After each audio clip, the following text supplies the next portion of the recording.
Hi, everyone. My name is Abby Rollins, and I'm the Executive Director of Berkshire Opera Festival. And I would like to welcome you to this latest episode of OperaLens. In today's conversation, I'm very pleased to introduce you to two of our board members, Tom and Vira. Welcome you both. Welcome. Hello. Hello. So for those of us who have perhaps not met you before, I was wondering if you could first start by telling us a little bit about how you first got involved with Berkshire Opera Festival and how long you've served on the board. Vira, do you mind kicking things off? I've served on the board forever. I actually joined the board before the first season, before Madama Butterfly, I think a full year before the first production. I got involved through co-founder, artistic director, conductor, Brian Garman, with whom I'd worked extensively in the past, and who's one of my favorite conductors and a mentor and a role model, and now also a close colleague and friend. Excellent. And what about you, Tom? I've been on the board about 2 years now, I think. Right. I got involved with BOF actually through a fundraiser when they did their first opera on the lake on the Stockbridge Bowl right before Madame Butterfly. I met Jonathan at that fundraiser and got excited about what he was talking about. And so now I want to sort of go back and learn a little bit about your own relationship with opera in general. So for each of you, do you remember the first opera that you attended? And was it love at first sight, or did it take you a while to really develop an appreciation for the art form? Oh, go ahead, Tom. Okay, so the first opera I ever saw was actually Yanufa by Janacek. And despite that, I still like opera. Despite that. I did that in college. I had two college friends who were budding opera singers, and we were at Johns Hopkins, and we went to the Baltimore Opera, and they did Yanufa. I think in English, I don't remember, but it was intriguing to me. I had been sort of a musical person before then, you know, a Broadway musical person, and kind of saw it as a different form of the same theater. Right. Great. Excellent. What about you, Vera? I can't remember whether my first opera was The Magic Flute at an opera company at Harvard, which featured some classmates as the three youngsters, or which was done in a cafeteria or dining hall with big black curtains dropped behind and members of the student body performing, or whether it was Don Giovanni at the Met. It was one of those. And I remember both very clearly. They had an impression, and there were elements of it that I liked very much. But I was fairly young, and that's a lot to take in. So now I would say that you both are firmly opera people, as they say. So now that you've been an enthusiast for a long time, Vera, as a performer, is there a particular style of opera that you tend to lean towards, or a favorite composer? I mean, for me, it's mainly Italian opera. I think Verdi is still my favorite, although Rossini is also very high on my list of composers.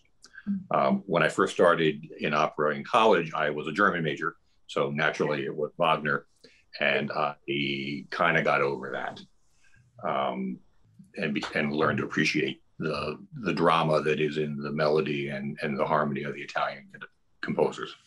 That's great. Vera, what about yourself? Do you have a particular? I appreciate the variety.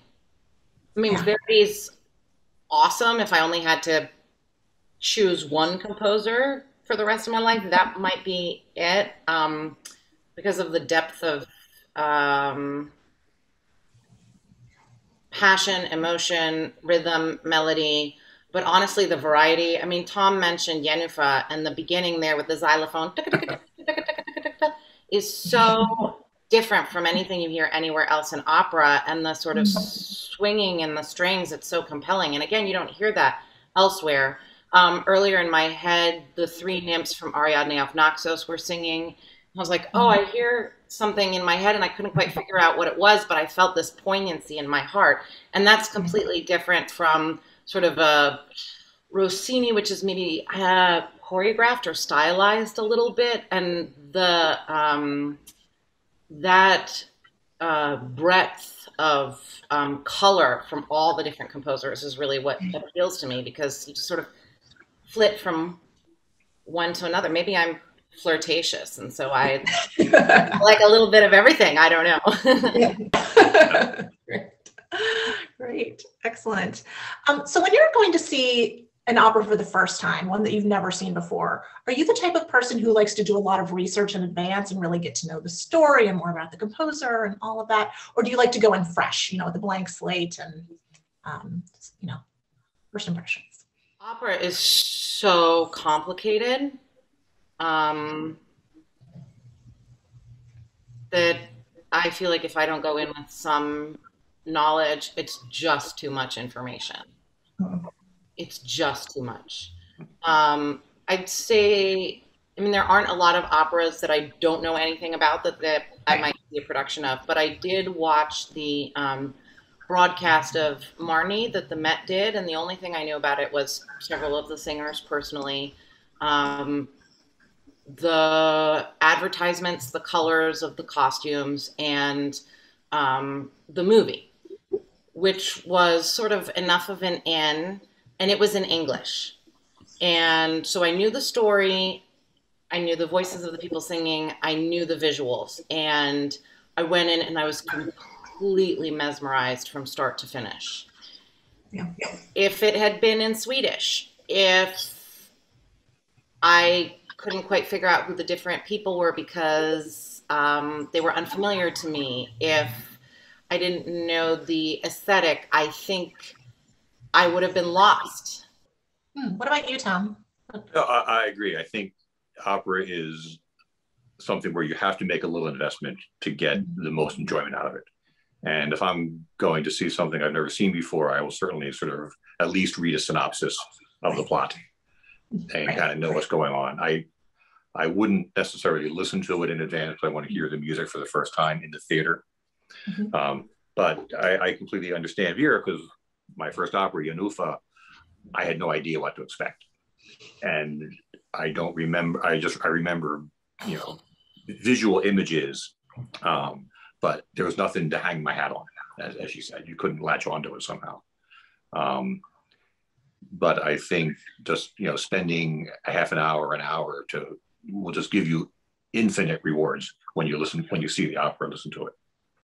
So speaking of developing an appreciation for opera, I'm curious to hear about how your perspective has changed since you've become a board member for an opera company. How has serving as a board member informed your perspective about opera or contributed to your appreciation for it? Has anything surprised you? What are you feeling about that now? Being part of the board, what strikes me is, one, it kind of lets me understand that opera is theater, that opera is not music, opera is not a CD or not a tabali, opera is live theater. And it also makes me understand how complicated that is. Yes. All the moving parts that have to be put together and how long it takes to do it and do it well is really what struck me. So, we're thinking ahead to the summer. We're all feeling really optimistic and getting excited. As you think ahead a few months down the road, what are you getting really excited about for this summer, this season, just generally speaking? What are you getting excited for? Well, I'm actually very excited that we're going to be doing 2 shows. Yes. and very interested in seeing Glory Denied, because it's relatively contemporary. It's, I think, something that I think will appeal to lots of people. Great. What about you, Vera? Well, speaking of Glory Denied, I've seen several productions of it, and I remember after the second one, I approached the composer Tom Ciccolo and I said, "This is the great American opera," which is kind of a big it's a big statement. It reminded me how much I think it will appeal to everyone. It's deeply personal, but it's also political, social, and generation spanning. It's really a powerful piece. So it's a great way to be moving into second stage. All right, so one final silly question just to wrap things up. All right, so imagine that you're able to hop in a time machine, travel anywhere in the world, any era in history. Is there a particular performer that you would like to see do, any iconic role in any opera? Just use your imagination. Sky's the limit. Well, I have two favorite singers who are Renata Tebaldi and Montserrat Caballé. Yeah. And I think and both of those, and I was never seeing opera when they were actually performing. Right. So to go back and see either one of them in their prime, Caballé singing Bel Canto or Renata Tebaldi doing Otello or doing Verdi would be the ideal for me. That's great. Vira, I feel like I'm sure there are just so many options. I don't know. I feel like this is almost an unfair question to ask of you, but I'm going to ask it anyway. I would like to go back to the ancient Greek I have two. One, to go back to the ancient Greek amphitheaters and to see the start of theater. Right. I would like to see the costumes. I would like to hear the voices and how they projected and the caricatures in the voices. I'd like to hear all of that and how the audience responded and whether they were paying attention or not, honestly. Or whether it was more of a social thing, whether people could see far away. I mean, that's so fascinating, and there's no way to accurately recreate that or experience it. And the other thing I'd like is to hear early operas such as, for example, Monteverdi, again, to know what the experience was actually like, not what we think it was like. The closest we can get is through recreating instruments, which we have actual information about in terms of shape, materials, that sort of thing. But again, what was it like? How fast did they fly through stuff? Or how much time did they take?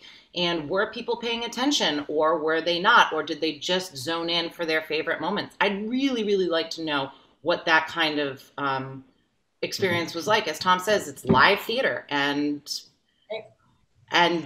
there's no way to get to that without actually being there. That's a very interesting question. Yeah. Well, that is all the questions that I had for today. So I'd like to thank you both so much for taking the few minutes out of your day to chat with me. It's always a pleasure to speak with you. You're welcome. And I hope our constituents enjoyed getting to know you both a little bit better. So, thank you. Thank you. Thank you. All right, well, that's all the time we have for today. So thank you so much for joining me for this segment of OperaLens. A reminder that you can learn more about Berkshire Opera Festival's upcoming season, including our productions of Falstaff and Glory Denied, by visiting our website, berkshireoperafestival.org.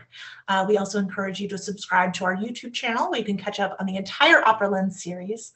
Thank you again for watching, and we'll see you next time. Bye.